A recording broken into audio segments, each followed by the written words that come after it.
I'm so glad you're here today, and I'm so glad for the people on Zoom, too. I appreciate you being here. And thank you for being here for the Greater Good, Part 3 of our mini-series, Saving Public Housing. This event is made possible by our moderators, our speakers, partners, supporters, volunteers, the People's Forum, and you.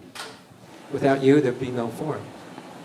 My name is John Mudd. I'm the Executive Director of the Midtown South Community Council. I've been living in the Midtown area since 1984, and the council has been around for a little bit longer.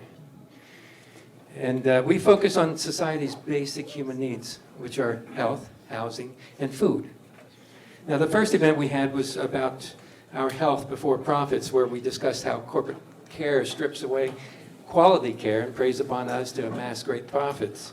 Last Tuesday's forum, we discussed rent is too damn high. And on March 5th, we're going to break down our destructive development policies and discuss how urbanizing for the people would create a more equitable and humane society. Now, what I've enjoyed about these forums are the unflinching statements. You know, everybody's getting a little bold with their comments, and it's great. The connections are growing, and because we want to do something about our current circumstances, that's why we gather here.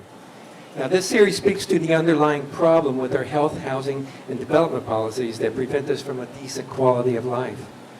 As we learned from our health forum, the relationship between government and private industry is unhealthy. It's toxic and detrimental to our survival, particularly when we're stripped of our assets and resources and our homes are purposely left to degrade so that a developer can come and save us. Our life expectancy is down. Homelessness is a political and policy problem, is up. And all the while, funds are being siphoned to do unflinching, horrible things beyond our borders. Our uncaring, brutal system promotes false narratives and produces scapegoats to pit us against each other for the sake of wealth. Now, today we're saving public housing, and it's our last stand to defend ourselves from a corporate cancer creep that's ruining people's lives. Now, our past forum moderators and panelists were brilliant, and tonight is no different. Layla Law-Gisiko, our moderator, born in Paris, France, studied at La Sorbonne University, achieved her master's in French literature and journalism, immigrated here at the age of 25, and went on a rampage across America documenting police brutality, labor abuses, and human struggles. She's one of Crain's New York Business Women of Influence for 2023. President of the City Club of New York, 16 years serving on various committees, and currently the chair of the Land-use, Housing, and Zoning Committee for the Community Board 5. And she has a new public access TV talk show, Carte Blanche. With her brilliant panelists, she will discuss saving public housing. Now check out their bios on forthegreatergood.format.com, and if you have one of those sheets of paper, you can take a little picture and punch on that, and you'll see all their bios. It's online. And ask them at the end of this, when it's all done, ask them how you can support and join us to create that critical mass we need for change. Now, next to the bios is a donate button, and if you can spare it, please do. We're an extension of the Unhomeless New York City's exhibition and event series, examining the solutions to our housing crisis. Okay, and then we'll have a little bit more conversation about that at the end. But right now, I'm going to turn everything over to Layla Law-Gisiko.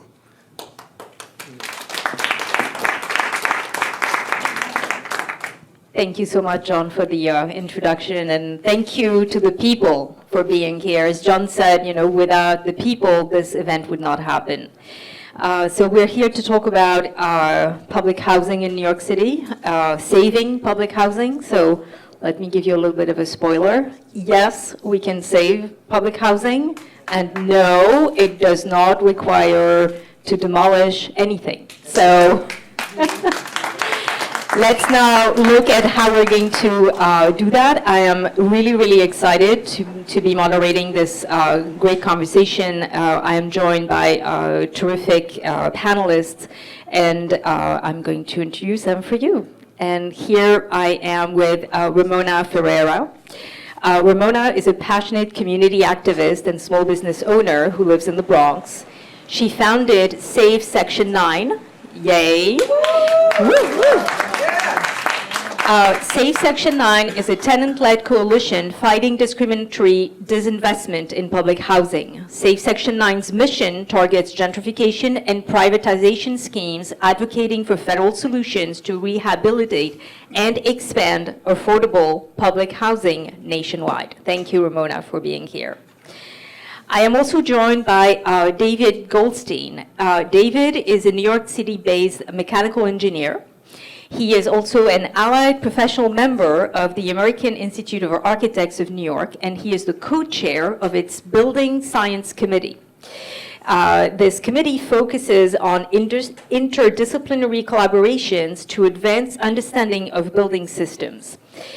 With 15 years of experience in HVAC design, energy analysis, and sustainability consulting, David is a licensed engineer and who has been working on innovative solutions that help retrofit buildings. So welcome, David, and thank you for being with us.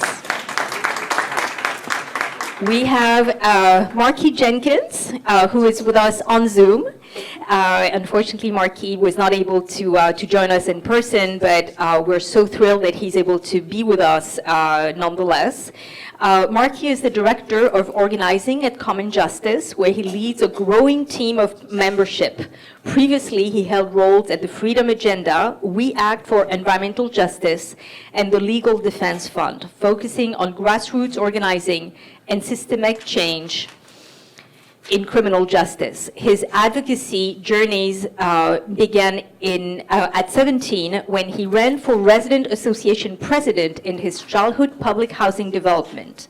In 2023, Marquis was elected Democratic District Leader representing the Lower East Side. Thank you, Marquis, for being with us. And last but not least, certainly, we are joined by Norman Siegel. Norman has an extensive career in civil rights law, reflecting his unwavering commitment to justice. From his work with the ACLU Southern Justice and Voting Law projects to leadership roles at the New York City Civil Liberties Union, Norman has been at the forefront of battles for constitutional rights. His impact extends beyond the courtroom, seen in his education and advocacy efforts. Norman continues to be a champion of civil rights. And let me tell you that when you fight with Norman alongside your fight, you know that you are on the right side of history. Thank you, Norman.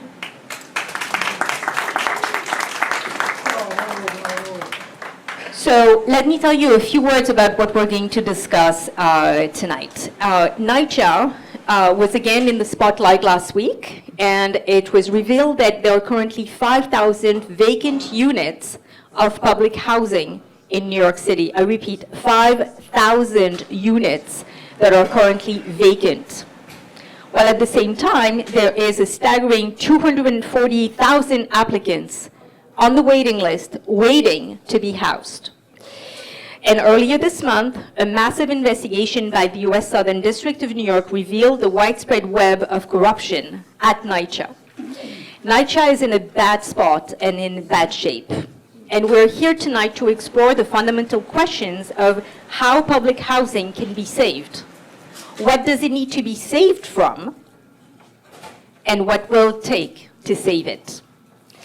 So before we jump into a conversation that I know it's going to be very insightful, I want to share a video that actually Ramona brought to our attention, a great video that gives a good historical sense of how NYCHA started and where we are today.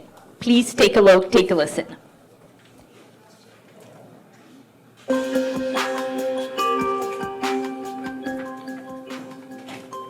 A lot of people associate public housing with major cities like New York and Chicago, but the United States' 970,000 public housing units are spread out over all 50 states, with 20% located in rural areas.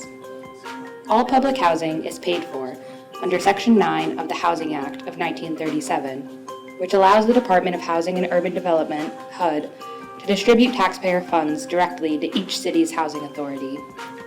The law's stated purpose was to address, quote, the acute shortage of decent, safe, and sanitary dwellings for families of low income, end quote.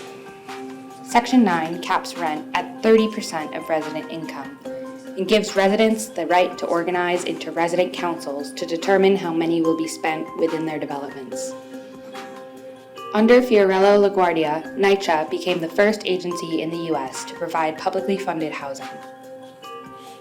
Although welfare recipients and people of color were barred from these early developments, years of pressure by housing advocates eventually loosened these restrictions, and by the 1950s, working-class Black and Puerto Rican residents had begun to move in.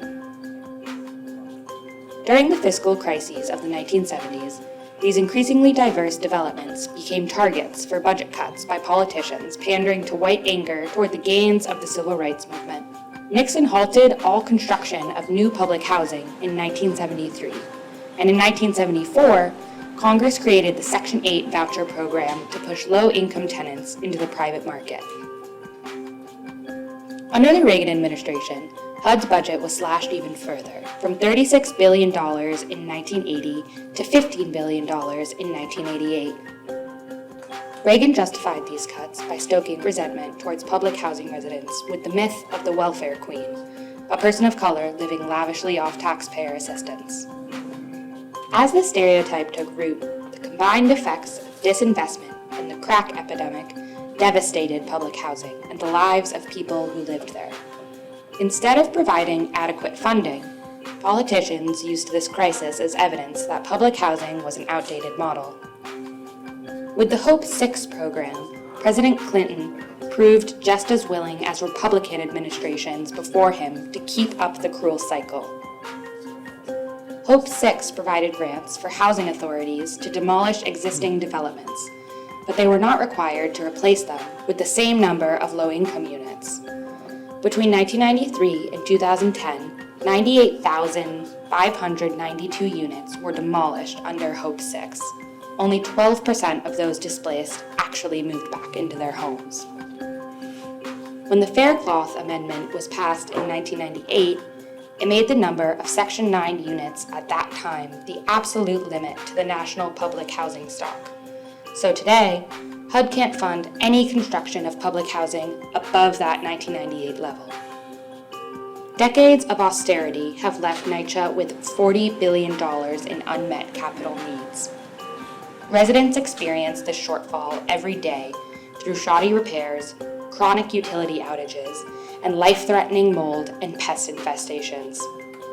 Following a familiar playbook, elected officials and NYCHA CEO Greg Russ now want to use their own neglect of public housing as an excuse to eliminate Section 9 through privatization schemes like RAD and the Blueprint for Change.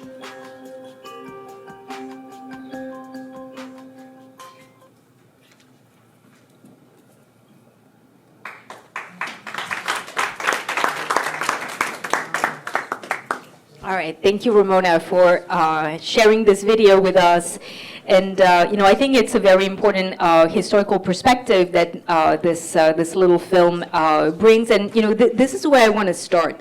Public housing in this country, started as a real mandate and mission to provide housing to low-income people. In other countries throughout the world, public housing is a true and tested model. Not to say that it's perfect, but starting with you, Ramona, can you actually tell us a little bit about how it started and how we got into this disinvestment from the federal government in the early years of public housing, and especially in New York? Thank you. Definitely want to shout out Jack from Safe Section 9, and all of our stuff is produced with volunteer labor.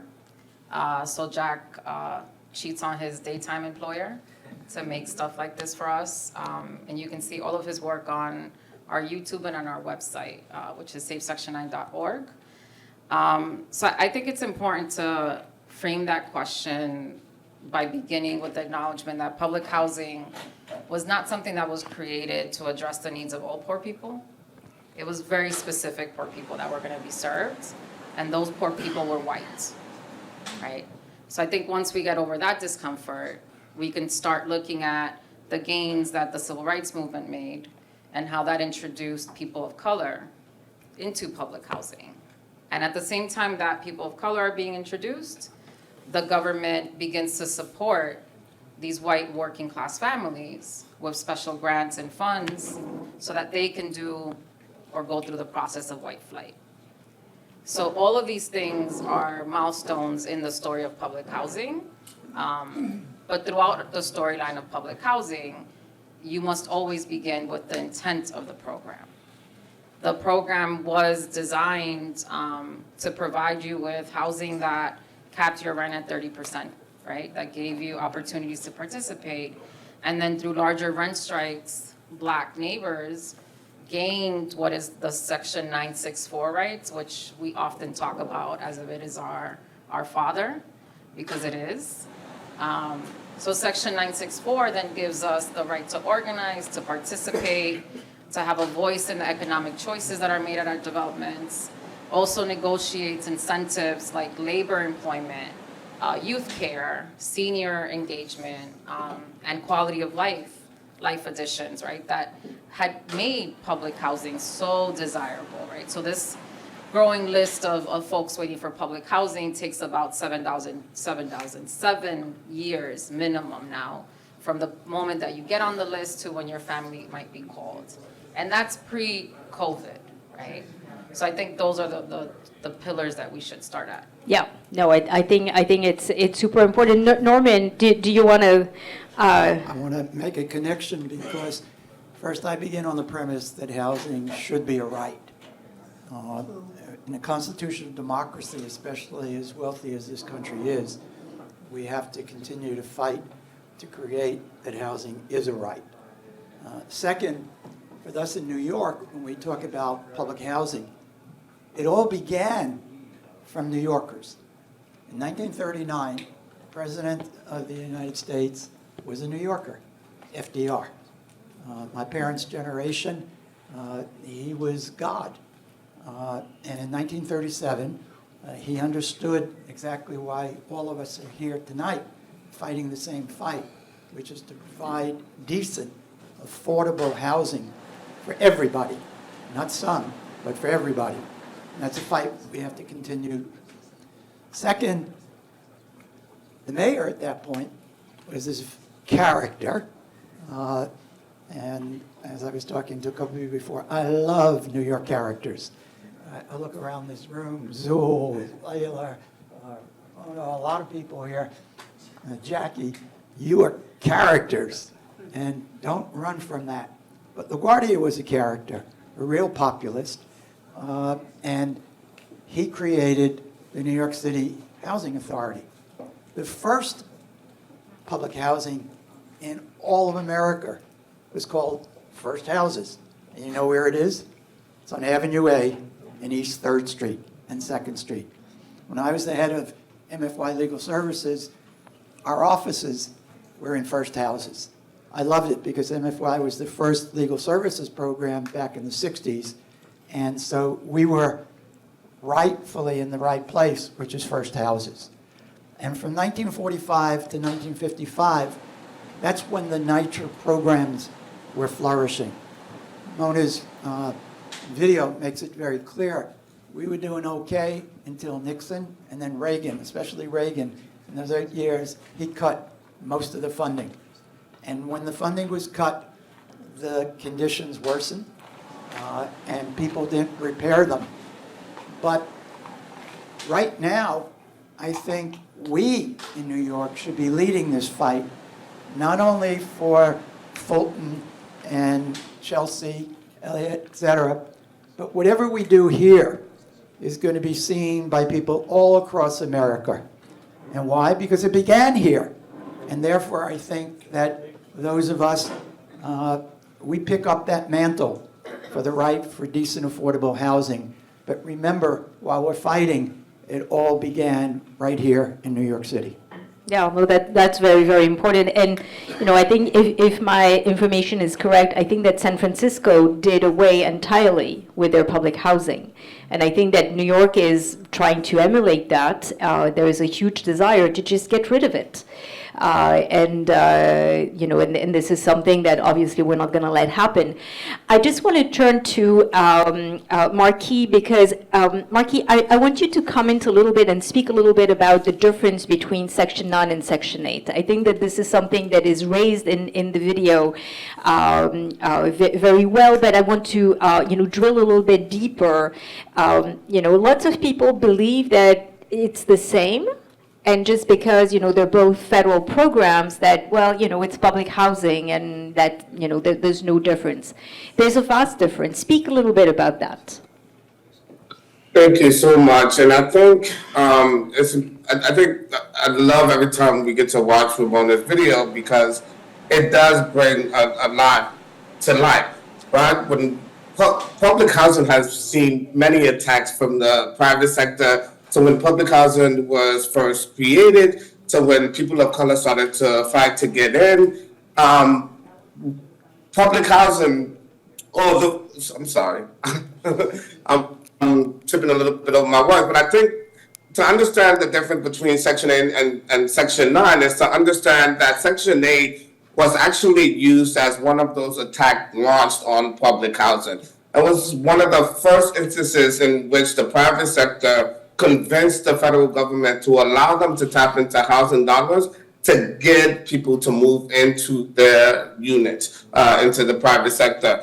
And so Ramona's video also touched on all of those rights and protections that residents have fought. Those 964 rules and regulations are unique to public housing residents: the right to organize, the right to funding for that organizing, the right for space to be able to organize, secession rights. All of these things were won through the battles of residents. Section 8 doesn't have that. And you can, and as much as the Housing Authority tries to sort of fit these two programs together, they do not. And they ignore all of the fighting and all the victories that residents have won throughout the years. Section 9 should be the model in terms of sort of what resident participation and resident control could be. And so you're absolutely right. These programs are very different. And I'm not saying that we should get rid of the Section 8 program. I'm saying we should create more affordable housing programs that looks at every member of the community and making sure that that reality of housing as a human right is actually achieved for everyone in our community. Yeah, no, I think this is really super important, and I think it is very critical in the discussion that is currently raging about Fulton and Elliott Chelsea, which are two NYCHA campuses on the west side of Manhattan, where it is public housing. The tenants who live there are under Section 9, and the plan and the proposal initially was for refurbishment of the buildings, there's been a convoluted path where a developer has been selected with the mandate to refurbish and construct what is known as infill buildings, meaning that you put up some market rate and affordable housing, mixed income buildings on vacant parts of the campus, but you keep the existing buildings and you just refurbish them and modernize them. Fast forward, somehow now we're told that refurbishing is no longer possible, doable, desirable, and that demolition is the only course of action. So I want to pivot and turn to you, David. You're an engineer. You do retrofitting of buildings, and you have a good sense of the technical challenges, but the crux and why it ties back into Section 8 is that if all of a sudden we get rid of these buildings, we have to move these tenants from Section 9 to Section 8. So actually the engineering, if there's a way to refurbish, this is a huge saving and benefit for the housing. Speak a little bit about what is the difference between, like, what does it take to refurbish a building? And in your expert opinion as an engineer, when we're told by NYCHA that, refurbishing doesn't work, what do you make of it? David, do you mind, I just wanted to add on to Marquis's point. We need to also understand that what we're talking about here is not traditional Section 8. Yes, Right? So if I can borrow a prop, yes. in traditional Section 8, your family gets a voucher. Your family's name is on that voucher. You go around and you look for an apartment, and a landlord or a management company accepts the voucher. In project, sometimes, right? Because most of the time they discriminate or they set the rents too high, and they have many ways to keep people out when they have Section 8. When NYCHA is concerned, what NYCHA is pursuing is project-based Section 8. This is very different. In this case, HUD is finding that NYCHA can no longer afford to manage the properties on the Section 9 subsidies. So to tap into additional money, HUD creates a project-based Section 8 voucher. That voucher is issued to your apartment number. Your family is no longer a part of that contract. So the project-based Section 8 voucher will say, this voucher entitles this unit to this much money, and this is issued to Unit 1A in Building 1. And that's a critical difference, because the promises that they make tenants, including some that were heard at Fulton Egg at Chelsea, included this idea that you could take your voucher and you could port with it to traditional Section 8 worlds. And Section 8 is not open. Section 8 is not giving out vouchers, right?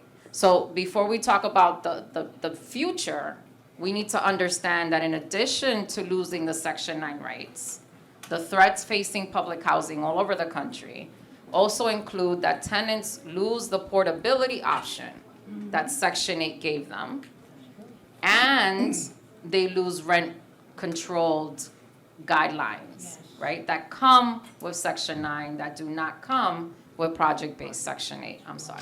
And before, one other thing, throughout the evening tonight, if you had a pad and a pencil,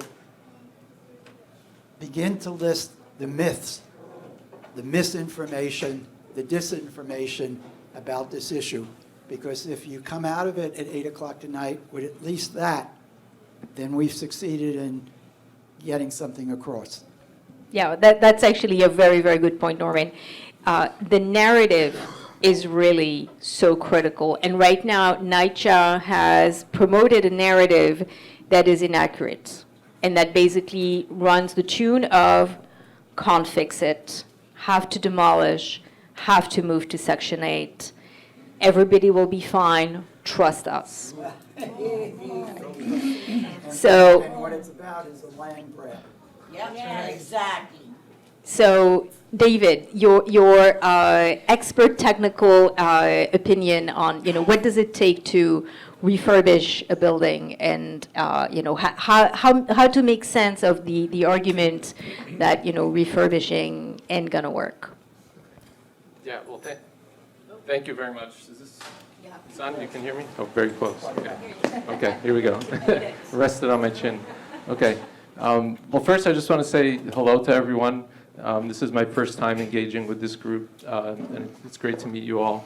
Hopefully it won't be the last. I hope so. Hope you guys don't kick me out. So, as Layla mentioned, my background is very technical. So, I'm an engineer, so I have that perspective to bring to this discussion.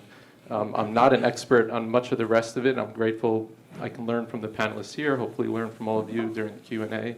But I hope my technical perspective can be helpful. So this question of retrofitting these buildings, I have to say it is difficult. It's really difficult to retrofit these buildings. These buildings are old. They're in very poor condition. They've had deferred maintenance for a long, long time. And just from a technical perspective, it's hard to just come in and fix these buildings. And I think we need to, kind of clarify what we're talking about when we talk about retrofitting these buildings. Because from my perspective, it's not just fixing the stuff that's broken and bringing it back to the way it was in 1950 or 1960. It's about actually revitalizing these buildings and bringing them up to 21st century standards. You know, we talk about health. You know, an issue that's really important to me as an expert in ventilation is the poor ventilation in these buildings. So the way these buildings were built originally, they don't have ventilation systems. The only ventilation they have is you can open a window. But that's not real ventilation, because you're not going to open a window if it's really cold outside or really hot outside or if it's raining. And even if you do open a window, you know, if you're lucky, a little breeze is going to come in with some fresh air. But it's not real ventilation. Even if you do get outside air, the outside air is polluted. These buildings are next to busy highways. So from my perspective, it's a true public health crisis, what we have in these buildings, because of the poor ventilation. The people, the kids living in these buildings, the effect that has on them, you know, when they go to sleep at night and they're breathing dirty air, how that affects their health, their cognitive abilities, their ability to do well in school. It's a true crisis. And that's just one of the problems with these buildings. But the truth is that it's really hard to go into these buildings and install new ventilation systems. I wish it were easy, but it's just not easy. And especially because when we do this retrofit work, we don't want to displace residents, right? That's something we're all trying to avoid. But if we want to make major upgrades, it's challenging to do that without displacing residents. But it can be done. And so one perspective that I want to share with you guys is not much has been done up to this point. Like right now, there are not a lot of good options. And I think a big reason for that is because the problems in public housing used to be isolated to public housing. Like if you lived in public housing, it was a problem. But if you didn't live there, maybe it wasn't your problem. But there's a whole nother dimension that's coming into play literally just over the last few years. And that is the climate change aspect to all this. And it turns out public housing is not just a problem for people in public housing, it's a problem for everyone. Because the poor condition of these buildings means that they're huge emitters of carbon dioxide. So no matter where you are on the planet, if you care about climate change, if you care about reducing emissions, you care about public housing. And so what that means is now, I mean, this is really, people have known about climate change for a long time, but it's really only become, bubbled up to like a real thing that people really care about and are putting resources into just in the last few years. So there's now people, maybe they never thought about public housing, but just because of climate change, there's a lot of effort, a lot of funding, a lot of research on how we can retrofit these buildings. So, by the way, demolition is a disaster from an environmental perspective too. So the people who care about climate change, you don't want to demolish these buildings, because when you build a new building, there's a huge amount of embodied carbon that goes into just building the building. Even if you build a super efficient net zero building, there's so much carbon that goes just into building it. So demolition really is not and rebuilding is not an option from a climate change perspective. So even though it's a really big challenge right now, this is my area of work, I know that there's a lot of new things being developed to make the retrofit process better, to make it easier, less complex, less expensive, less disruptive to the residents, so the residents can stay in place when it happens. So I guess the big summary of all this is that while it's really difficult to do retrofits right now, and I have to say it is, that is changing, and the landscape is going to look very different in the next couple of years and beyond as these new kind of solutions become available. So what I find interesting is that, I think that the condition of the portfolio of buildings is diverse. I don't think it's a monolith. I don't think it's, all the NYCHA properties are falling apart. And I think that you make a good point that there are a number of these developments that are, adjacent to highways where the air quality is fairly poor, and yet the very first one that is slated for full demolition, 18 buildings, 5,000 or more residents, with almost 3,000 units. The very first one is in the most affluent part of the city. And I think that, as you started to hint, Norman, that there is what is driving this, and I think we really need to spell it out because that's the way it is. What is driving this is actually the forces of profit, which is at the, entirely the opposite of public housing. Speak to this, Norman. Well, number one, it's not understandable why they chose the two projects. To begin with, it's right in the area that's been gentrified. I used to live on 23rd Street in the 70s, and when I come down to Fulton Houses, and I'm walking around my neighborhood on 23rd Street, London Terrace, as to where south of that, it's very different on the west side. And second, you take into account, in my opinion, unprecedented, they didn't just choose one NYCHR campus. They chose two. Now, question, why all of a sudden are they doing two of them? Well, maybe it's because the developers thought that just doing Fulton or Chelsea alone would not be profitable. And their definition of profit is very different than what our definition would be. So you take that into consideration. And then finally, if in fact you were committed to keeping public housing public, why are you bringing the private developers in? And to me, when you bring the private-public concept, it's antithetical to the spirit of what public housing is supposed to be all about.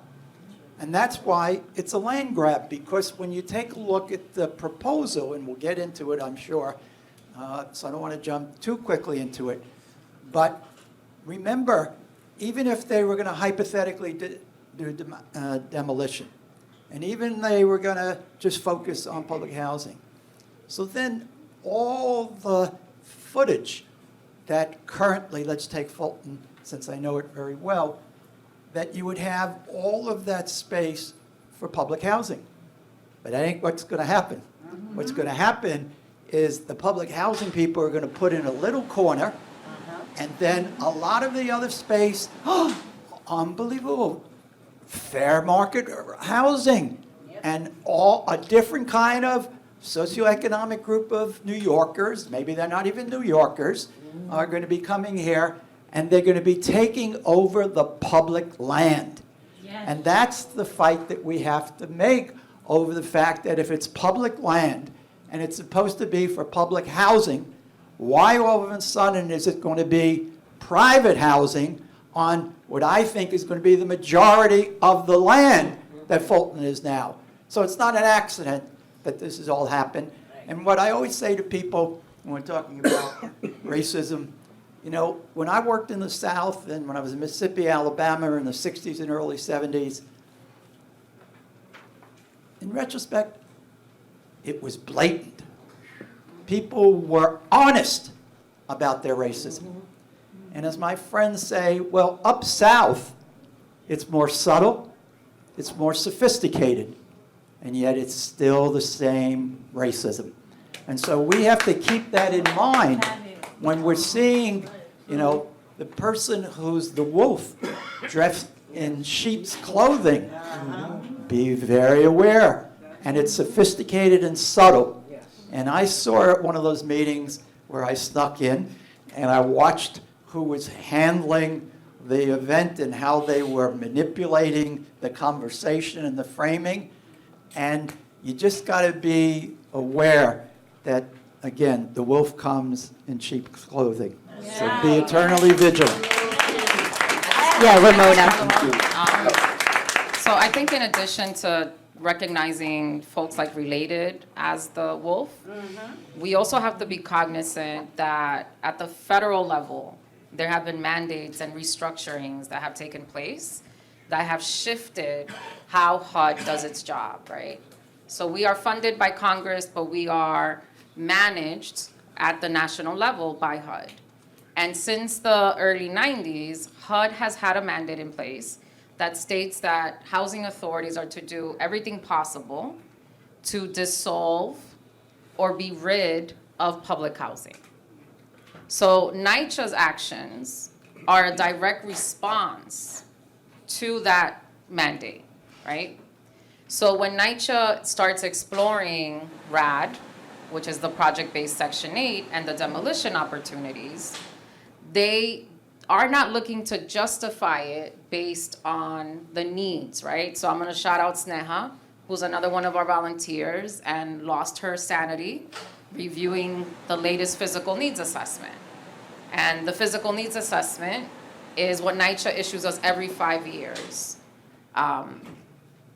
This is the document where they're gonna tell us this is our intent, and this is what each development and each community needs to get to where it should be, right? To eliminate all of the infractions and violations. The way that privatization is being rolled out is not aligned to the higher need developments. The South Bronx and parts of Brooklyn that are still holding on against gentrification and displacement are the developments that have the highest needs.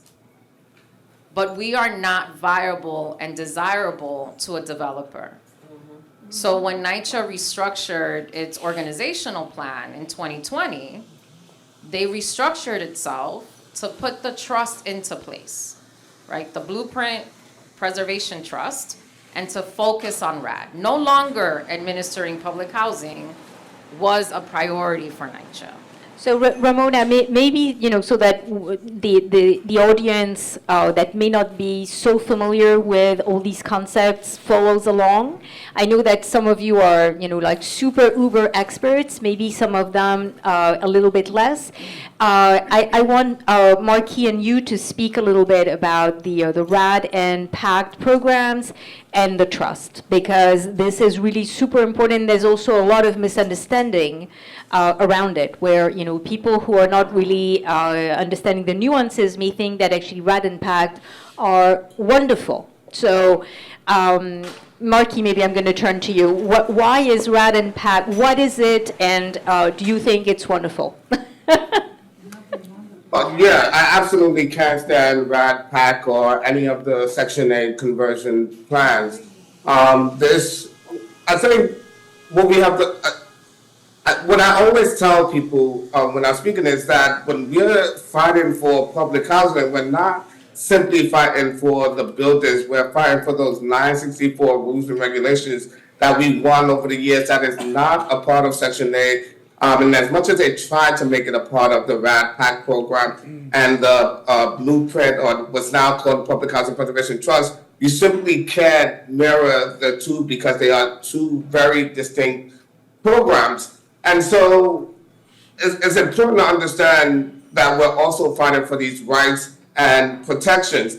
And the biggest issue, right, that we're hearing even in this conversation is transparency. Right? We have all of these experts who can tell us what it would look like to retrofit, can give us actual numbers, yet we get different physical needs assessments from NYCHA. NYCHA gives the public one physical needs assessment, NYCHA gives the private developers another physical needs assessment, and then the media comes out and exposes the differences between these two physical needs assessments. So residents are not even armed with the adequate information to be able to say, here is a solution for us to get the funding that we need, because we don't actually know how much it's going to cost to do the repairs. And so we're not able to come up with better solutions that will have a steady stream of funding so that we keep coming back every year to all three levels of government asking for funding.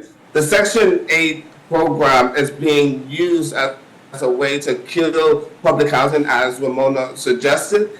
And it's important for us to continue to hone in on the fact that they are different programs, that the rights and protections that residents fought under the Section 9 is what we are also fighting. And money, throwing money at the problem does not solve the problem, as we see. And the narrative that they continue to put out there, and they show residents these pictures of a beautiful bathroom, stainless steel appliances, trying to sort of make us forget that all we care about is having a decent looking home. And our home means so much more to us. And it's important that we preserve those 964 regulations. And this is why we're fighting so hard to stop the Section 8 conversions.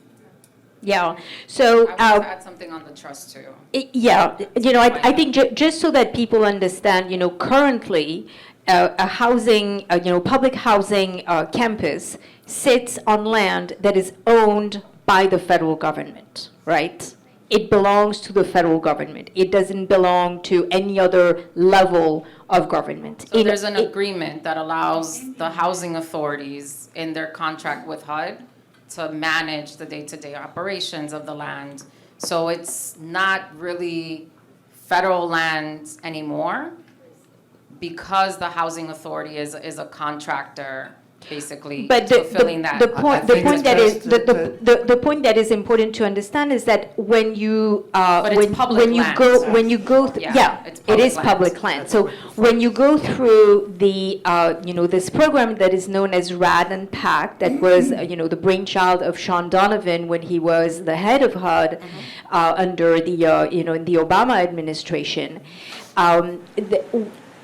By going through this process, you're basically taking the land away from being public. I mean, it is still public, but there is a 99-year lease Yes. that is in place that basically destabilizes entirely the levels and layers of regulation for the buildings and for the people who live in the buildings, Yeah. which is what allows Related, for example, to come in and do what they want to do. Currently, Related or any other developer, don't think that I'm picking just on them just because they're associated with Fulton, they cannot come and build a new building, or they cannot come and demolish an existing No, they building. need the housing authority. They need the housing authority to go through this complicated process that is known as Section 18, that strips away and basically disposes of the land and the buildings.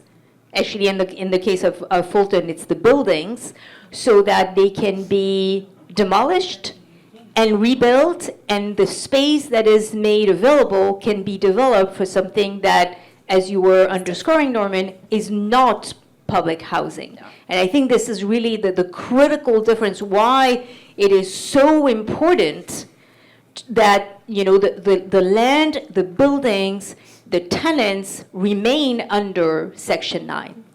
I think it's really important for people to understand this distinction. Yeah, so I Norman. would say, I just want to talk about the trust, because there's a lot of different terms that you're hearing tonight, and all of them require a teach-in, right? So you're going to just have to suck it up and take notes, and then visit our website and download There's our also a flyers. replay of this evening. Yeah, you can watch it again. On our website, we have the physical needs assessment one-page summary, which Jack also made for us with SNEHA, right? So these are the tools that our tenants are expected to start getting comfortable with. So if you intend to be an ally of public housing, then you too need to get comfortable with these tools. So the trust takes the opportunity of involving the Wall Street market. So project-based Section 8 is Wavecrest comes in, signs that 99-year lease. By de facto, it is no longer public because all of us will be dead within 100 years. So we will never see it revert unless Wavecrest is in violation of quality of life standards or violates, some sort of tenant deliverable, such as repairs or day-to-day management. And then the tenants can sue to ask the housing authority to end the agreement between the housing authority and a Wavecrest or a Related, right? With the trust, things get a little more exciting. That is the expectation for where the funding will come from. But what ends up happening is that each unit has to be deemed obsolete under HUD's guidelines. Once you are deemed obsolete, then HUD can issue out a tenant protection voucher. And this tenant protection voucher is worth double of what the Section 9 voucher is giving your apartment. So there's a huge incentive to demonstrate that the units are uninhabitable and that your buildings are falling apart, because that's how you get the big money, right? When they get the Section 18 tenant protection voucher funds, they're already rolling in it, right, because they're getting double. In order to facilitate true revolutionary change, the Preservation Trust wants to take on debt using these vouchers as collateral. And the developers and the banks that want to be a part of the Preservation Trust and will sit on the board for that, because it's outside of NYCHA, they are promising a double on that federal funding, right? Because this is all coming from public money. So the incentive for Related and a Wavecrest is to get their hands on tenant protection vouchers and under the trust to then play with that money in the stock market and hope that NYCHA will pay back. The collateral for these vouchers is the public land and the public buildings, so the deeds to our homes. That is the problem with the trust, right? So just to summarize it maybe in other words, it basically means that, once again, we're not picking on Related, but we're just going to say Related again because we like to say Related. The developer will take a mortgage on the home that you occupy. And if they default on the mortgage, the bank will take your home. Right. But So I think it's important to also add, right, that cannot be done under Section 9, right? Under Section 9, if the housing authority has the ability to take on loans or to take on bonds, but they use residents' rents as the collateral, as the security to say we're going to be able to pay it back. And so what they've learned is that investors don't find that as a securable form for security. And so this is why they move forward to go with RAD-PAC and the trust to give the private agency and to give the housing authority more flexibility.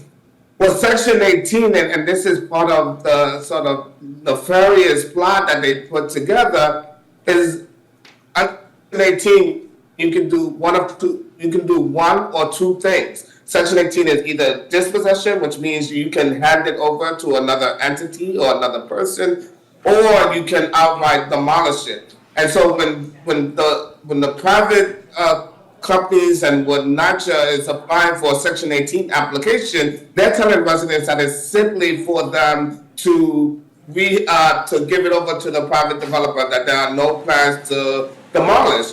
And then they come back after they've done the Section 18 and say, you know what, it's actually cheaper to demolish. And that's exactly what we saw at Chelsea and Fulton houses. So there's a lot of sort of manipulating the language and sort of what they actually want to do, where residents are sort of disarmed and not able to sort of make informed decisions. Because the reality is they put residents in this state of desperateness. As was described earlier, these apartments are actually killing people in their homes. And we've learned that, sadly, through COVID-19, public housing got hit twice as hard with COVID-19.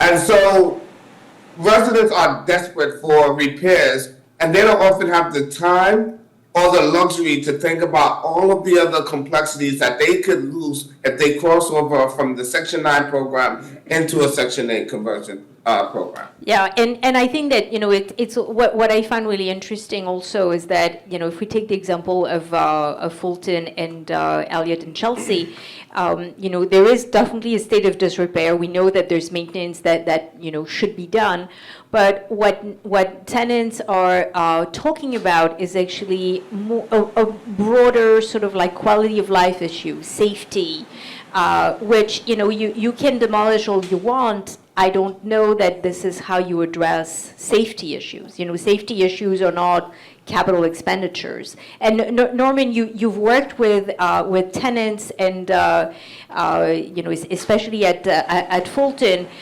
just to move the conversation along a little bit on, the brighter side of things, let's start thinking about, what solutions we can think about and what should we advocating for? I really want to get to the solutions, but like you mentioned the corruption scandal, and it's important. Marquis and I tango because he has New York and I have federal, right? So our work has to be very complementary. And one of the things that we saw with the corruption scandal is that the trust does not require a federal bidding process for contracts. So this corruption scandal happened because NYCHA under $10,000 was having a free-for-all. The trust will not have to have anything verified.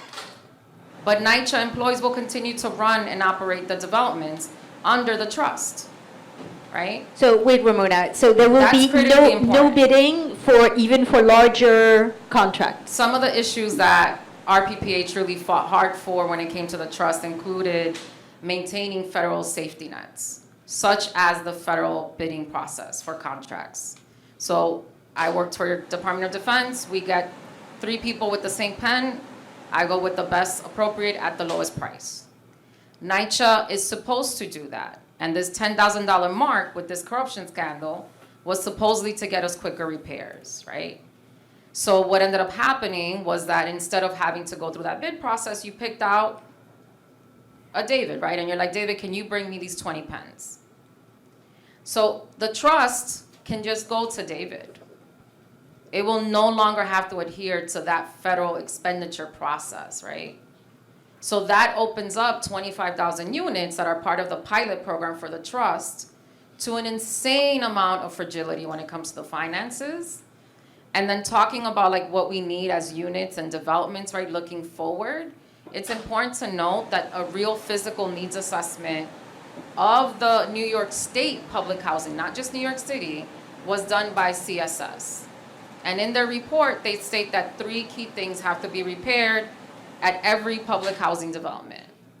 It's the roof, the pipes, and the elevators. If you fix those 3 things, everything else resolves itself because everything is born from our pipes, our roof, and our elevator, right? So I want to really be careful of saying folks are living in like these horrible conditions because my home is stunning. I have plumbing issues, I have heat issues, I have malfunctioning elevators, and I had a leaky ceiling, right?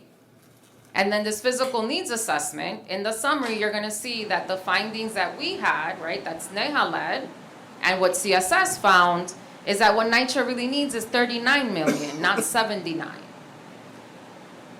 So it's important for you guys to start thinking about solutions with that context, right? What needs to actually be repaired? And what does it really cost for the NYCHA portfolio? Sorry. That's okay. All that is very, very relevant and its context. So by all means, cut me off anytime you and Marquis want to. I have no problem. But I look at the HUD regulations. I always think that, first of all, lawyers should be the technicians. I learned that when I was in the South. What I mean by that, I don't want to be too critical of some of my colleagues, but we are not the people to make the decisions. What we are supposed to do is give you suggestions, give you options, but the lawyers should not be the focus. The focus should be the people who live in public housing. I've never lived in public housing. I don't currently live in public housing. Therefore, what I can do is give suggestions, options, do what the law is, try to explain things. And what I learned is you need both the technicians, the engineers, the lawyers, etc., and you need the people. And together, then maybe you have a chance at winning. And without both of those groups working together, ego's checked at the door. It's not about I, it's about we and us. That's what movements are about. And that's what coalitions are about, which means coalition means that you have to concede. You can't get everything. The funny anecdote I tell in New York, I go to a meeting and there's 10 things on the agenda. And for 3 hours, amazing. Everyone agrees on 9 of the 10 agenda items. Then you get to 10 and everybody starts cussing each other out. They storm out of the meeting. I'll never fucking work with this group ever again. And wait a minute, you got 90%. Nobody gets 90%. So put that in perspective too. Now, when I look at HUD, there is a process, and it should be done here, to oppose demolition. And the technicians and the residents need to, as quickly as possible, in my opinion, begin to think seriously about putting together a really good document to say why no demolition. Engineers, residents, technicians, we should be putting that together. It should be a massive document. The second solution for me, when I looked, oh my God, and they actually did this in the 70s and 80s, and places like the Ford Foundation helped create this dynamic. It's called a Resident Management Corporation, known as an RMC. And what that is, an RMC is a not-for-profit incorporated in the state where the housing project exists, so that would be New York. And the board of directors are the residents. And they are the ones who make the policy decisions. They're the ones who manage the buildings. They have a relationship, in this case, with NYCHA, but they have a relationship with HUD as well. And they can decide that they want to hire various developers and contractors to do things, but the developers and the contractors work for the residents. And then what NYCHA and HUD are responsible for doing, and it's in their bylaws, they're supposed to train and provide the kind of financial and management and legal training so that the residents have the skills. And then you get to the point where people say, well, they won't understand all this stuff about mortgage and all that. That's bullshit.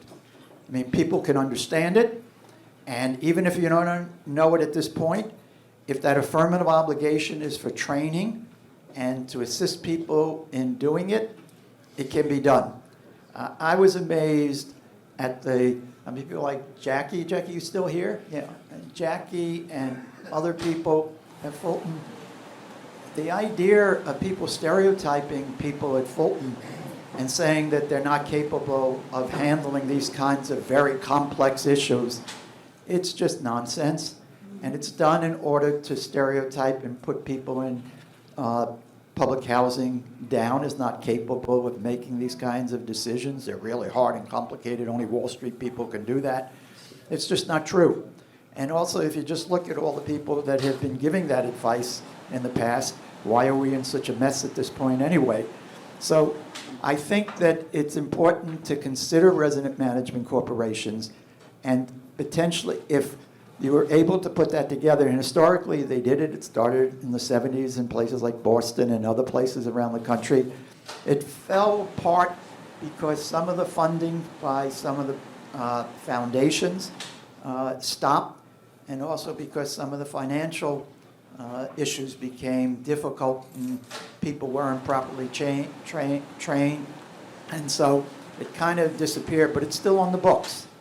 And I think that it's something that should be considered because it gives the opportunity for people to own the decision-making about their own lives. And when you're talking about who gets the contracts, there's a lot of job opportunities, and it could be that people within the public housing campuses would be able to get more employment opportunities. It opens a whole lot of other issues. And it would seem to me that, from my perspective, this is probably going to wind up in a courtroom somewhere down the road. And if the court, especially if it's a federal court in New York, if you had that kind of coalition together with those kinds of requests, A, no demolition, even if HUD says you're going to have demolition, you can go to court and try to get an injunction. HUD's not the final word. The federal court would be the final word. The solutions that we need to be talking about are the solutions that RPPH is making at the state level that focus on funding and policy changes, and then the ones that we're looking at the federal level. I stick to my premise. My job here is to present suggestions and options, and I stick with the thing that I said before, that it's up to the residents to decide what they want to do. If there's a process that people can collectively decide what's in the best interest of, hypothetically, a majority, that's the way you do it. And when you're saying what you said, I, for many years, in stopping the demolition with the people at Fulton a long time ago, there were people who were interested in things like the Resident Management Corporation. However, if it turns out that you're right, that a majority of the people, once there's a fair process to decide that they don't want to do resident management corporations and they want to do what you're saying, I support what that is. Yeah, I think the big difference here, because it's something that RPPA struggles with as well, it's about, we agree, resident control is at the cornerstone. We want to make sure that whether we support resident management, whether we hate RAD, PAC, or the trust, that we're supporting the residents in the decisions that they want to make. And one of the biggest things we have to do is we have to be responsible. Resident management is an option, but there's a lot that comes with resident management. Right now, we have $39 billion of repair needs. And we cannot say, residents, here, you can have it, now fix it, right? We need to make sure that all the funding and all the mechanisms and all the trainings and things are in place so that we are setting residents up for success. And particularly now, I don't think that we're in this place. RPPH is going to up, and we're asking for funding to be able to plant that seed and make it real, but we're not. There are great examples of resident management. There's an example of Gus Holmes out in New Orleans. It took her 20 years to take over full management of her development. So yes, RPPA supports resident management, but we have to make sure that we do it right and that we set it up in a way that prepares residents for success. Okay, so I think that the takeaway is that, it is an option. It does not have wide support.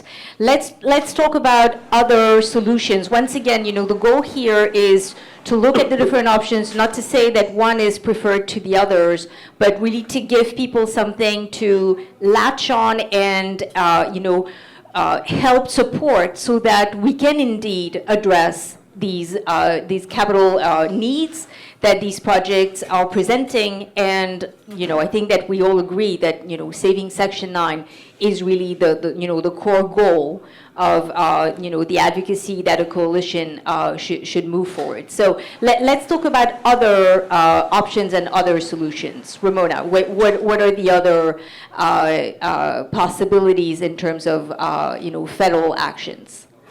Marquis, do you want to finish talking about the RPPH solutions, and then I can talk about the national? Sure. So you started with that. Let me sort of lay the foundation that the two biggest issues that we have been discussing that are NYCHA's two problems is funding, making sure NYCHA gets adequate funding, and two, making sure that there's adequate oversight. And within that oversight, it's about how we increase resident decision-making authority, and how do we increase transparency so that residents have all the information that they need to be able to make informed decisions. And with those two principles in mind, the Residents Who Preserve Public Housing started off directly in response and opposition to the Public Housing Preservation Trust. We fought as hard as we can to stop that bill from being implemented into law. And we were even successful in getting Senator Brian Kavanaugh to drop the bill. However, Senator Julia Salazar picked the bill up and made some changes that made it more digestible for our elected officials. We still see critical problems with the Public Housing Preservation Trust, but we lack, or the government lacks, the political will to fully repeal the Public Housing Preservation Trust. In the absence of that political will, we have come up with 7 amendments to the Public Housing Preservation Trust I will not go through 7. I will share them so that you can go through them at your leisure. But we want to make sure that we address some of the critical or dangerous aspects of the Public Housing Preservation Trust, like the voting mechanism. They say residents will have an opportunity to vote on on what they want to be, if they want to be a part of PAC, the Public Housing Preservation Trust, or remain in Section 9 or status quo, as the Housing Authority called it. So we're asking that the voting mechanism, the voting threshold be increased from 20% to a majority, 15 plus 1%. We're also asking to reduce the amount of money that they can borrow. They can borrow up to $10 billion, and the city nor the state has made a commitment to step in the event of a default. We know very clearly that the New York City Housing Authority has a terrible track record in how they manage their money. So we cannot give them more leverage to mismanage not just government funding, but money that they get from, that they borrow and invest in stocks and bonds. So we want to make sure that we are protecting and making sure that public housing property is not falling into foreclosure. We want to make sure that residents are able to bring on an expert like a Norman Siegel, right, who can come and advise them and help them through all of this technical stuff and be able to have that person work for them and be funded by the Housing Authority or funded by the Public Housing Preservation Trust process. So there are 7 changes in total that we are pushing. We are going to Albany on March 11th. With the bill, we have some sponsors who are going to introduce the bill, and we hope to have your support in reaching out to your elected official and making sure that they jump on board and make these changes. And then finally, our budget. We're asking for $3.2 billion in operating and $3.4 billion in capital. Emphasis on operating dollars. We know that NYCHA has a problem with spending their capital dollars, partly because they don't have the staff. They do a lot of consulting work, and we like to see them bring in more union staff. And so we're asking for funding to increase the operating budget so that capital dollars can be spent more efficiently. And There's more, Marquis, but I'll stop there. Take this out. just to clarify, this is state funding that you are seeking, correct? Yes. Thank you. We go for funding on all 3 levels. We are focusing on the state partly or largely because of the Public Housing Preservation Trust. They created that. And right now they're currently in their legislative and budget process. So that's why the focus now is on the state. So I have a question. So let's assume all 7 things are complied with and you get the funding. My question is, what do you envision as the governing body? Who governs all of that? Thank you. That's a good question, and it's a complex question that we haven't fully been able to answer.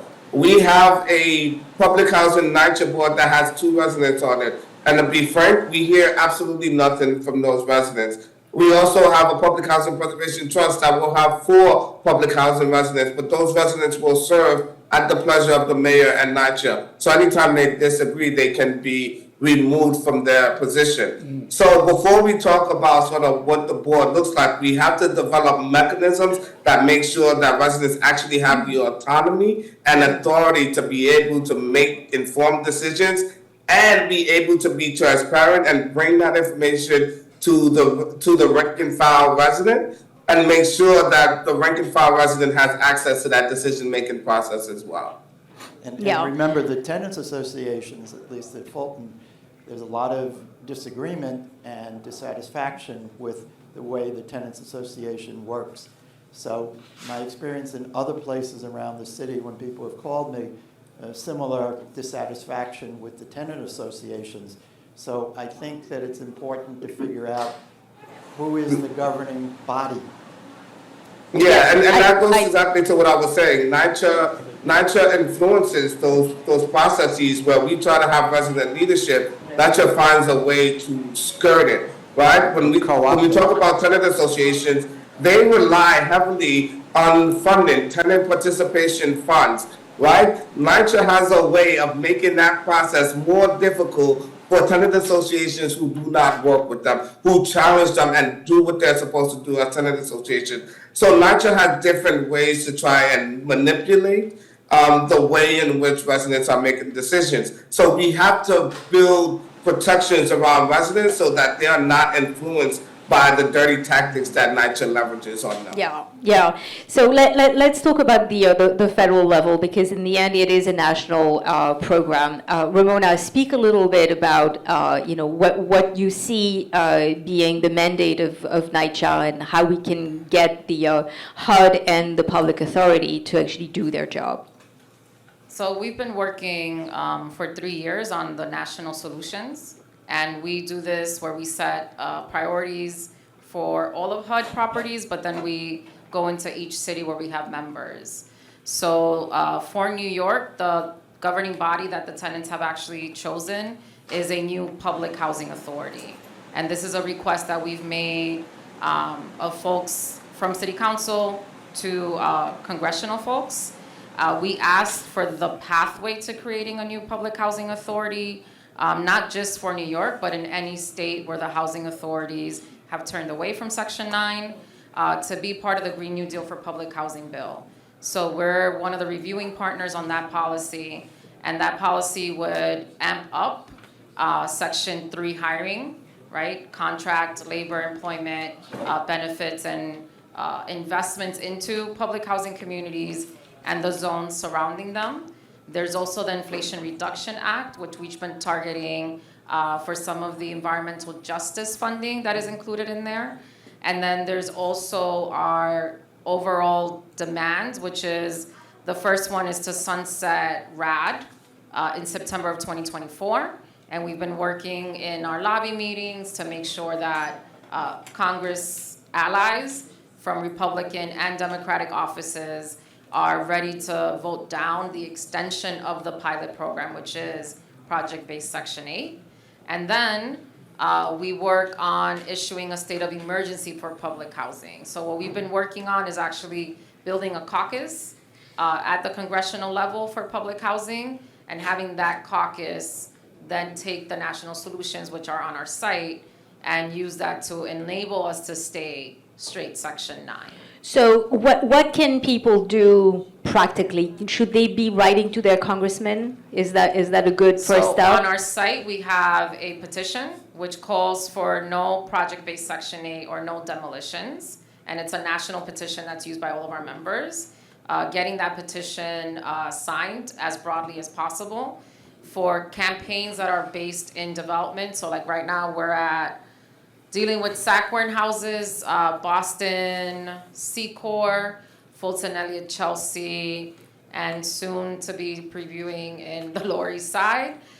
Those developments have petitions that we do specifically for them to target 51% of our neighbors to make sure that the community itself is saying, we want straight Section 9. But funding-wise, we would be looking for $100 billion by 2025, and an actual line item in appropriations moving forward, specifically for public housing budget deficits. So before we move on to questions from members of the public, I just want to bring up this new bill that was introduced at the state level about social housing. Which, I've read the bill. I can't say that, I've dug deep into it, but it seems to be a feel-good. I will actually refrain from editorializing. Why don't you give us your thoughts? And, maybe we can start with you, Ramona, and then we can go to Marquis. Yeah, so Marquis will have lead on, the New York battle, but social housing is racism with nice lipstick on it. It is basically government subsidized housing with no plan across the United States right now, actually renting out to people that make less than $55,000 a year, including the New York bill. So nationally, we oppose social housing, and part of the lobbying efforts that we've been focused on over the last year. Now, include educating progressive elected officials on the harm of social housing and how social housing is pretty much the brainchild of the children of all of those white people that fled, coming back into the city, displacing us and gentrifying our communities, and then saying, well, we need subsidized housing because I can't afford to live in Bushwick anymore, in spite of the 2 Biggie murals. That's social housing, put colloquially. But Marquis is going to lead the fight here, and then we'll help everyone from the federal level. Marquis, tell us your view on this bill. I know Ramona just put all that weight on me. Luckily, I have a team at RPPH to help me carry that weight. It is a pressure point for us.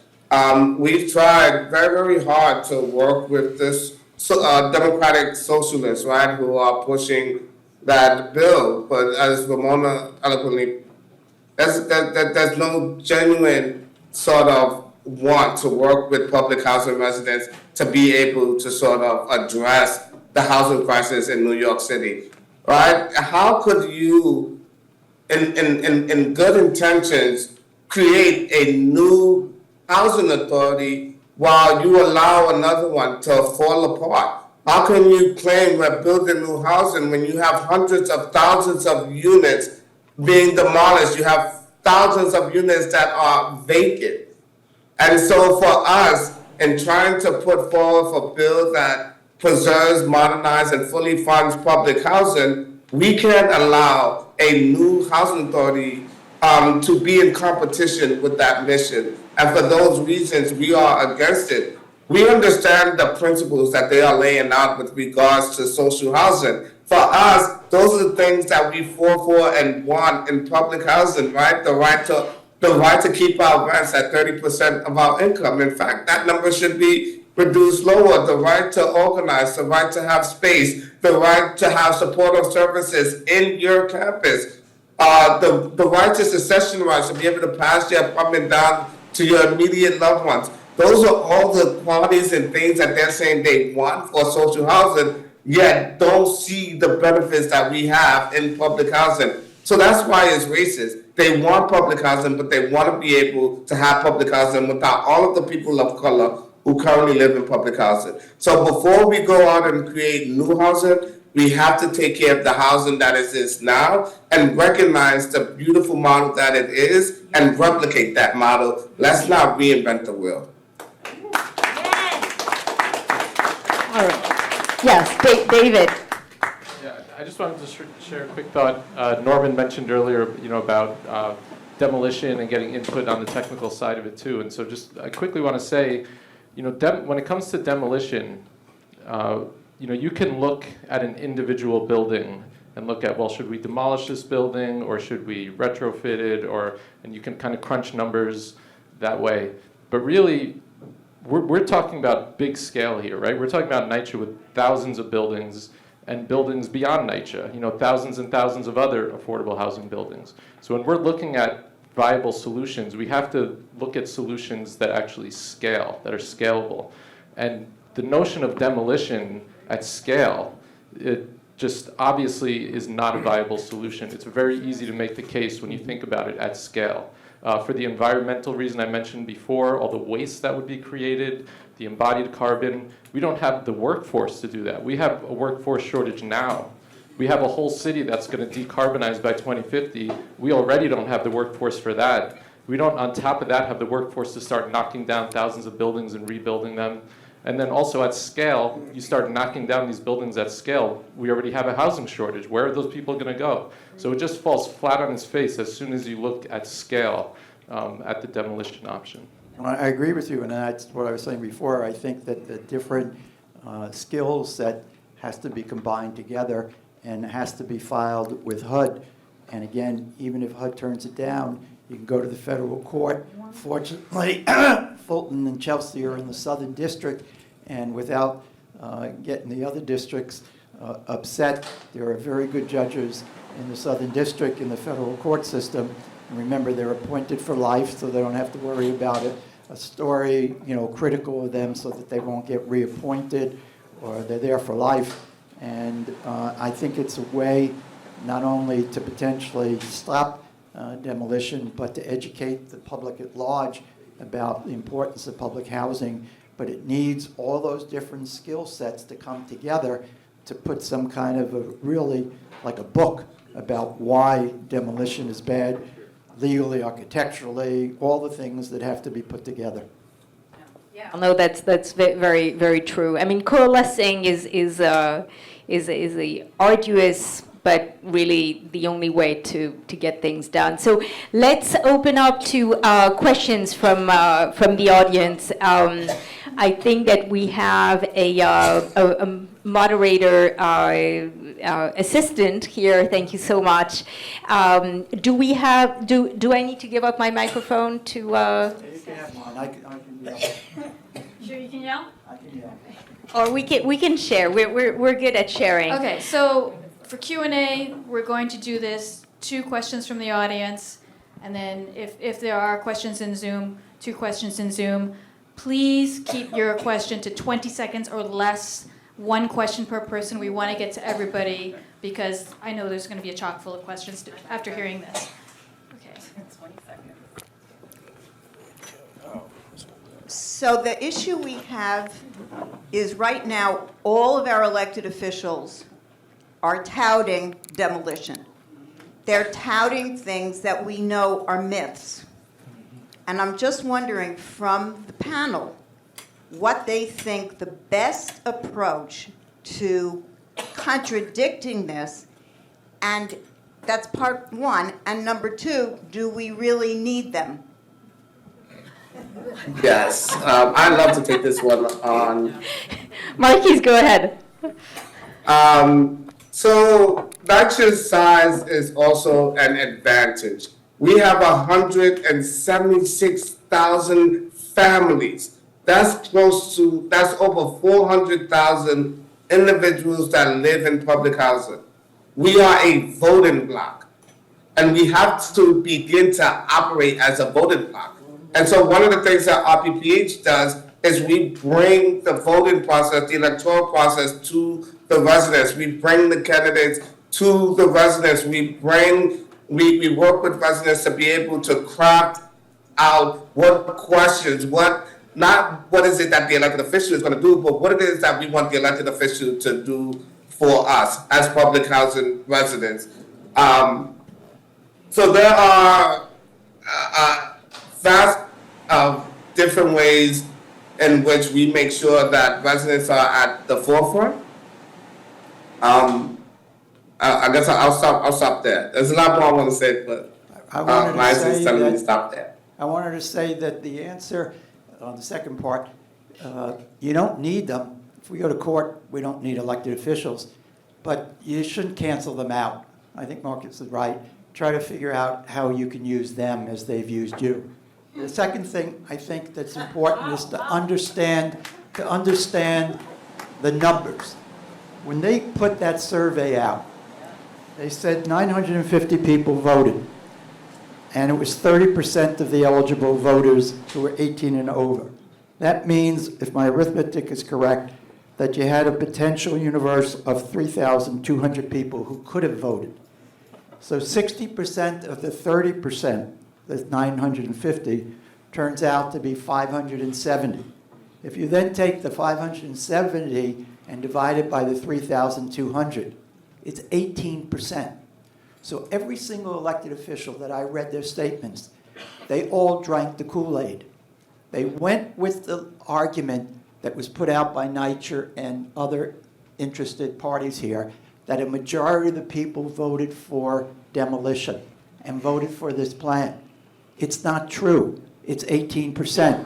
And then they come back, as they did at that meeting that I attended, and they talk about, well, in the mayor's race the last time, we only had like 20%, so that's sufficient. The answer is it's not sufficient.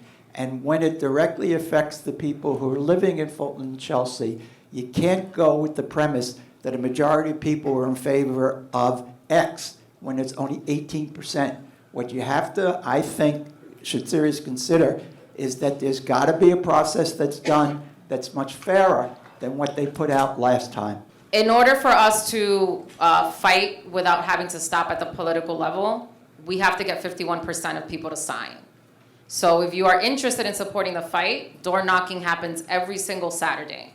If you cannot physically door knock, calling is happening every Thursday and Friday to make sure that people come out for the door knocking. Another way that we actually take on the politicians is part of the training that we do is first the history of public housing and then lobbying for public housing tenants and allies. And once you complete that lobby, we have other volunteers that work on scheduling meetings where we lobby our elected officials. So in this district, we've met with Jerry Nadler. We're working on the new city council member for the Committee on Public Housing and working on Bochner. In those meetings, our asks are to review the petitions and are to support the tenant's desire, which is no demolition, and to remain in public housing. Yeah, so to add to that very quickly, become involved. Lean in. This is just so important. Become involved or get more involved if you're already involved.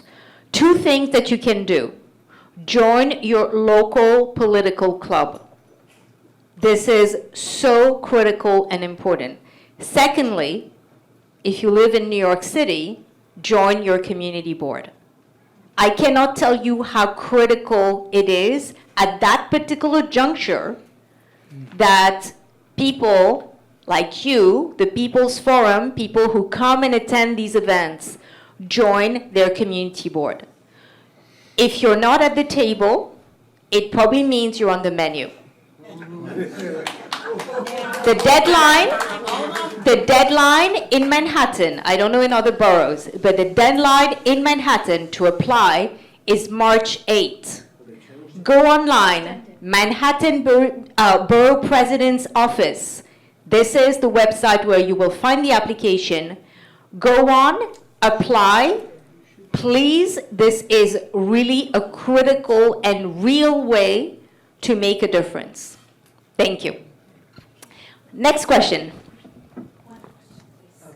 Hello, my name is, this is working, Brenda Temple. I'm a member of Committee for Independent Community Action, and I collaborate with Ramona and Marquis, Safe Section 9, and RPPH. Community activist, and I live in public housing in Oceanside in Far Rockaway, Queens. And I just have a question for the engineer.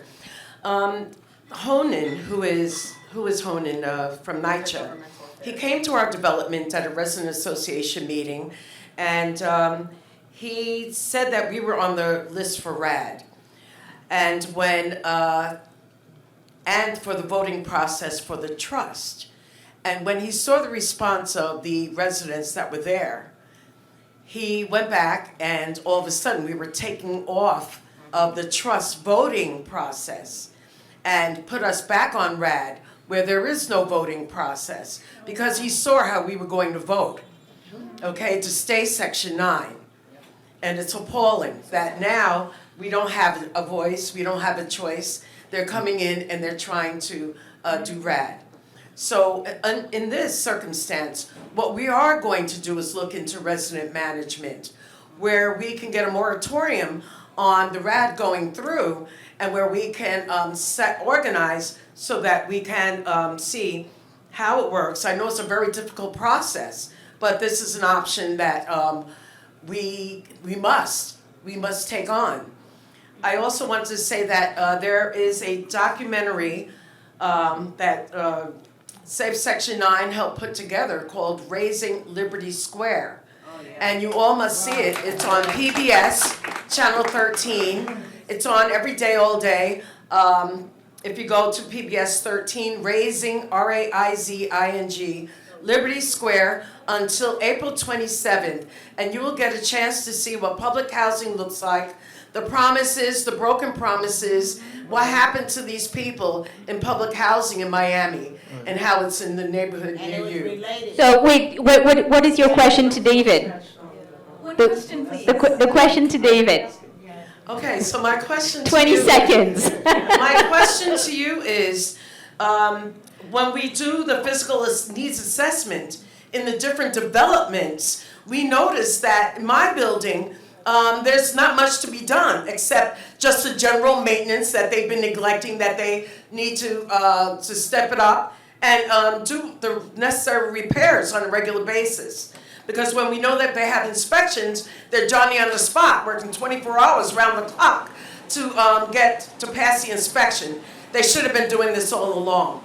But my question to you is that there are developments that do need a lot of work done. And so how can we get an honest evaluation of what the cost would be and what needs to be done without demolition? Good question. All right, David, you're on the spot. So, and I think, generally speaking, it's like, how do you get independent assessment of the condition of these buildings? Yeah. Not that you necessarily know. I mean, you don't Yeah. work for NYCHA, obviously. Yeah. So I wish I could answer your question. I don't have a good answer for how to get an honest assessment. I will say it's difficult. It's complicated to figure out how much these things are going to cost ahead of time because there's so many unknowns on these projects. You don't know what you're going to run into once you actually get in the building and open up a wall and what's going to be behind it. So, there are a lot of unknowns and a lot of different people doing different assessments. Some might, allocate certain contingencies more than others, and so that can account for some of the difference. But in terms of the honesty in the process, unfortunately, that's just beyond me. I unfortunately can't answer that question.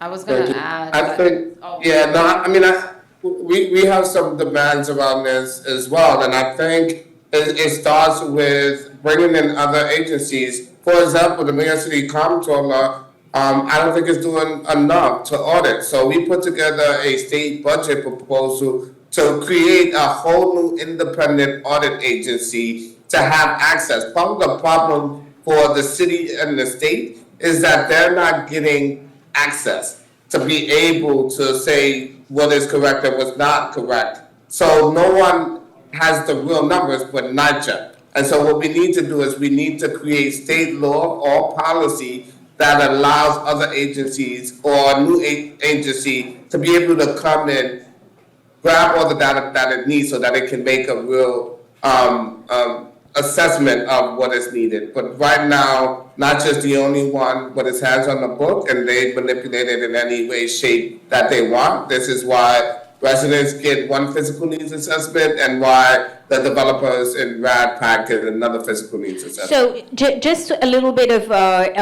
clarification. Is there actually an audit standard for assessing these buildings? No, so what I was going to add is that in order to get a true assessment of what the conditions of the development are, is there has to be self-reporting. And that self-reporting mandate would be something that we would actually have to create within HUD itself and as part of the state of emergency that I talked about earlier. So that solution looks at bringing in different entities like FEMA, the IRS, the Department of Labor, and HUD with a minimal role, because in addition to not having faith in a housing authority at your state level, you know that HUD is pushing the privatizations, right? So they're hiring contractors now that do what's the term you guys use for like whatever the field accepts as a standard? Like they're only doing like, what is this thing, 20% of the physical needs were actually noted instead of doing every development? That's a new change, right? So it's important now that we actually, at the federal policy level, see these standards built into the Green New Deal for public housing legislation or the Inflation Reduction Act amendments. So what you're saying is that instead of assessing the totality of the portfolio, they just do a sampling of 20%, it's like and the then they extrapolate. industry best standard. I think that's what they called it. They said the industry best standard is now to only do an assessment of up to 20% of your stock. They did 18%. So they did 18%. And then you extrapolate and you then say, they apply voila. those findings to every development, which is why everyone was then given an inflation percentage in that physical needs assessment, instead of being told, well, this is what Ocean Bay really need. So that self-reporting is going to be the Got it. only way to ensure that that happens properly. Okay. Are we taking a question online? Yes, online. So this one comes from Hector Vasquez. What is the time frame of saving Section 9 and getting the $200 billion in funding you need to save the deteriorating developments? You keep saying that Section 9 protections are so different from Section 8. Can you present in writing or with sources in support of that statement, or possibly where they could go find? Absolutely. We have a presentation that breaks down the difference between Section 9, Section 8, all of these programs that NYCHA is moving forward. I mean, again, to ask that question is to focus simply on the funding that's needed. Let me tell you, in 2022, the City Council gave capital dollars to the New York City Housing Authority, and you know what? They only spent 6%.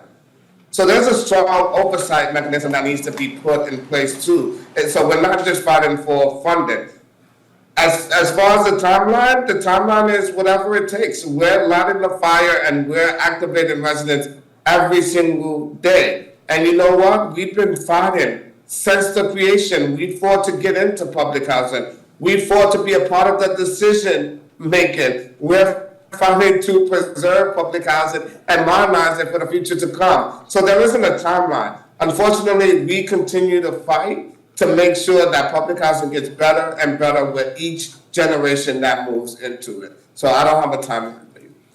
So Section 9 does have a timeline because I am very cerebral and very traumatized by my childhood, so that's how I react to that. So we give each of our solutions. So like if you go on our website and you pull the 11 solutions, we say that it's going to take at least 3 years to bring each one from the vision to actually writing out the policy behind each one. And if you get our newsletters, our homework that all of our members are doing right now is collectively we are coming up with the contents of each of these bills. So if you don't participate, that's another probably 4 months that you're adding onto that timeline. However, 3 years is also how long it takes a RAD or PAC developer to put in the fixes and the changes into your development once you are told that you're going to be project-based section. So you can sit around and take what the developer is going to give you and then become part of the statistics that Human Rights Watch pulls up, which is that about 5% of the original public housing community returns to its homes after privatization and demolition. And it's also that evictions double. Right, so that report by Human Rights Watch gives you all of the evidence of the harm of the project. And then the alternative is you join, say, Section 9 or RPPH if you want to do New York specific, and you work on the solutions because everything that we make is a collective result of our Wednesday night meetings. And dog daycare, a pony. So yeah, the Human Rights Watch focused on Ocean Bay houses is what Norman is asking about. And the statistics there found that your rent was no longer capped to 30% of your income. The way that it took us a while to crack the code of how they were doing this. And in your lease, you will have the rights and the 30% locked rent to your gross income. However, Wavecrest or related can add on amenity charges. Fulton Elliott Chelsea has been told that they're going to get a gym, in-unit washer dryer, a community center, a dog daycare, a pony. All of those things go in your amenities charges, right? And back to Brenda's Miami example, the folks at Raising Liberty, they took the demolition with related, and within 6 months of moving in, they had crappy-ass situations with their water piping not functioning. At least before it was just old and could have been replaced. Now it was crappy materials. And then they started getting charged $60 a month for the in-unit washer and dryer. That's not in the film, right? So if you're an elder on fixed income or someone who's disabled like myself on fixed income, the question for folks considering fighting, because it is a fight like Marquis said, this is unpaid and unglorified, and you're like the bastard of everyone's households when you're living in public housing, but you can fight or you take the track of ending up displaced unhoused and overextended and losing your community as it stands. Okay, the second One other thing, question. and it One, turned out one that point from Norman. Go ahead, Norman. it was what happened when people went rad, that in a short period of time, it was reported that 80 people were evicted, which then was the single largest eviction of any NYCHA property. That's important too. And so So that also like Raising Liberty and government Fulton Eddy Chelsea, if this happens, accounting you will be organization, reapplying I for think it's Section called, 8. did a So if review your of that family doesn't program. adhere, and They this is said that Marquis's there world, was your not family enough doesn't adhere government to Section 8 monitoring of the guidelines, RAD you will program. become And ineligible what you have to be move concerned in about, to these NYCHA subsidized doesn't do affordable anything units. really wonderful on the as far as I'm campus. concerned. The One of the things that benefited can Mr. residents Siegel speak about is the they were first steps slow of on establishing an evictions if the RMC? people Are didn't there pay. any resources But for once residents from HUD the or private other developers came in, boom, they Okay, moved all right. expeditiously and more people were evicted. So you have to take that into account as well. Yeah. That's important too. So The- like the Raising second- Liberty and Fulton Eddy Chelsea, if this happens, you will be reapplying for Section 8. So if your family doesn't adhere, and this is Marquis's world, if your family doesn't adhere to Section 8 guidelines, you will become ineligible to move in to these subsidized affordable units on the campus. The second question. Next question.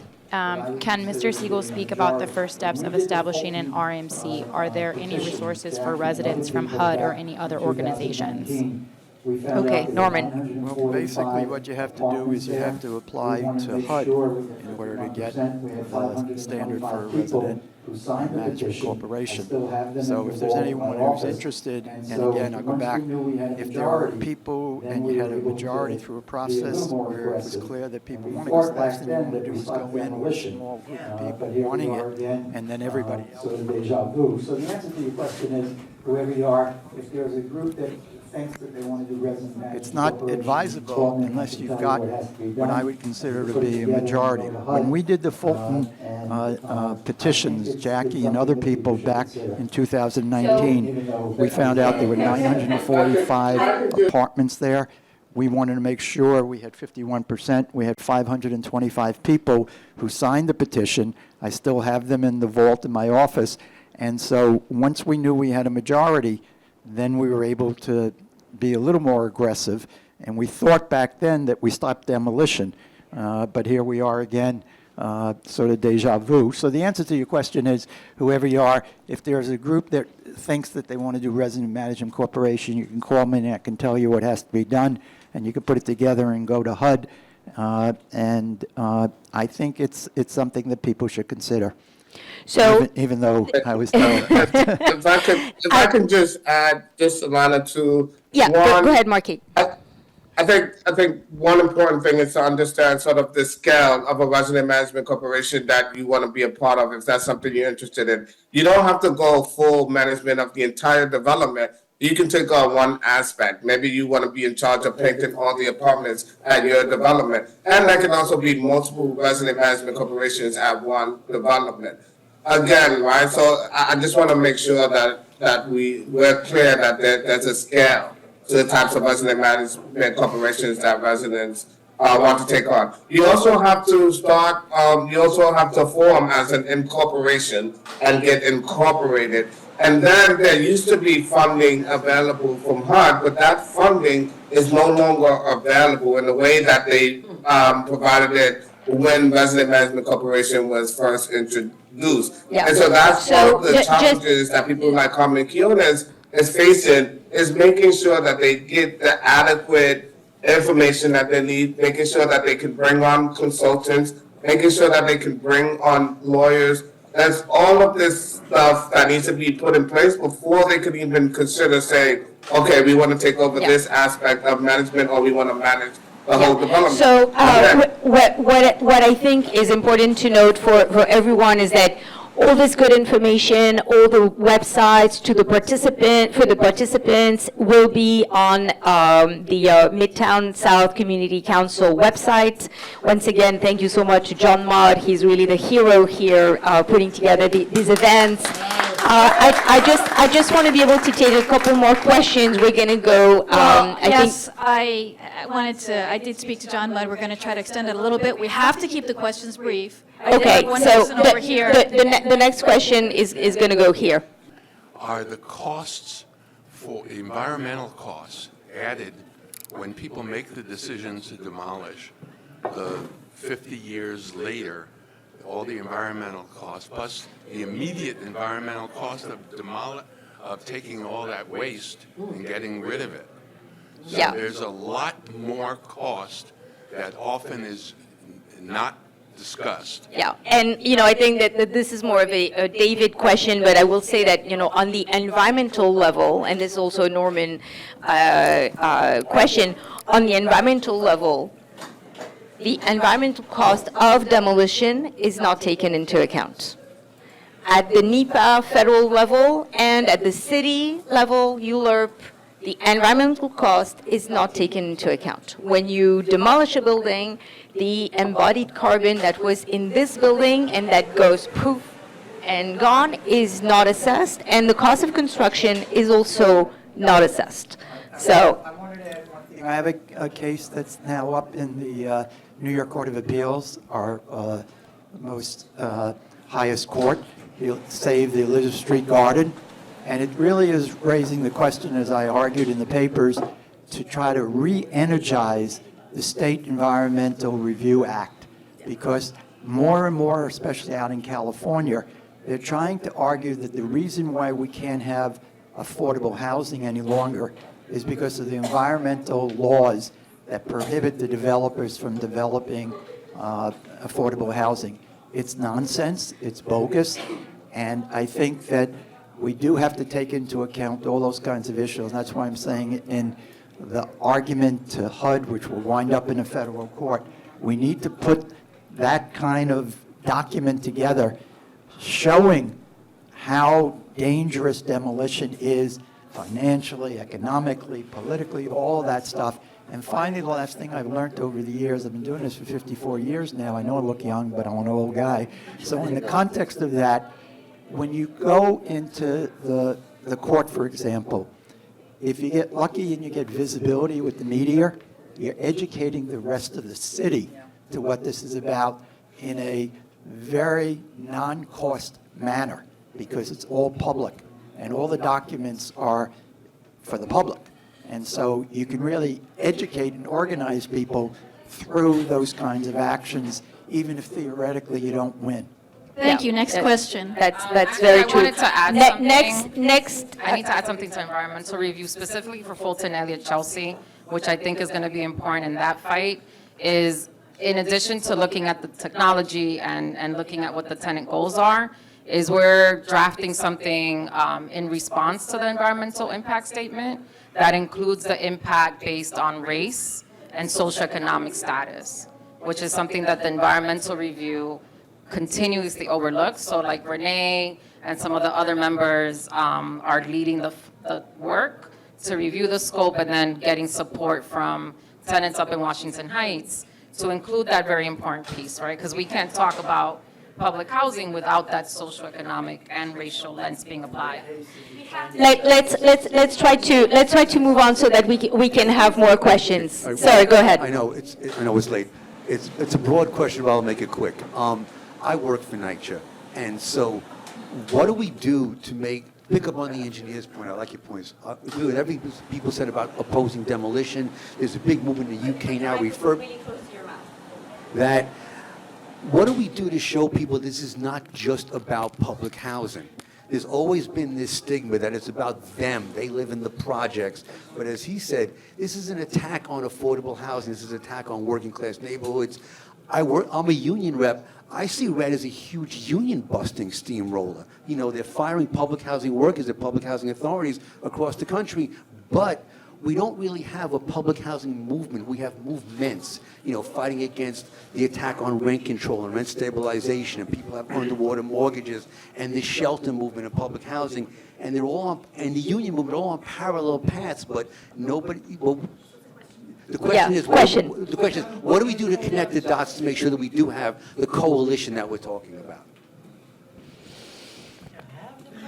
To take this one. I mean, Marquis can talk about it. I can talk a little bit about like the Green New Deal for public housing approach. So in order to get any policy like that or components of that policy to be a true coalition, we're doing the outreach with AOC's office and Bernie's office to the Department of Labor, to the union at the national level and at the local level, and trying to bring in different thought leaders, not just academia. So folks are like David's membership or like wherever group David's come from, they could be a part of that conversation as well, because we're doing comment periods on the Green New Deal for public housing. So I think that's the model for bringing in the subject matter experts from first lived experience and then taking it all the way to the hard sciences.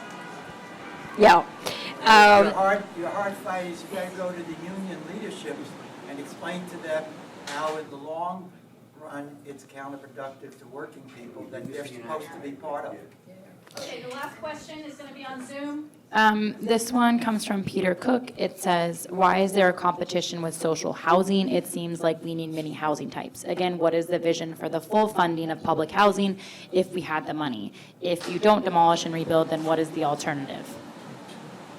Thank you. Social housing again. I mean, again, if our city, state, or federal government can build a social housing authority, then they have the money to fund public housing. It's not that the two are against each other. It's that they want us to believe that the two are against each other. The fact of the matter is that the government decides if it's going to put its money into the Section 9 part, if it's going to put its money into the Section 8 part, or if it's going to put its money into the social housing part.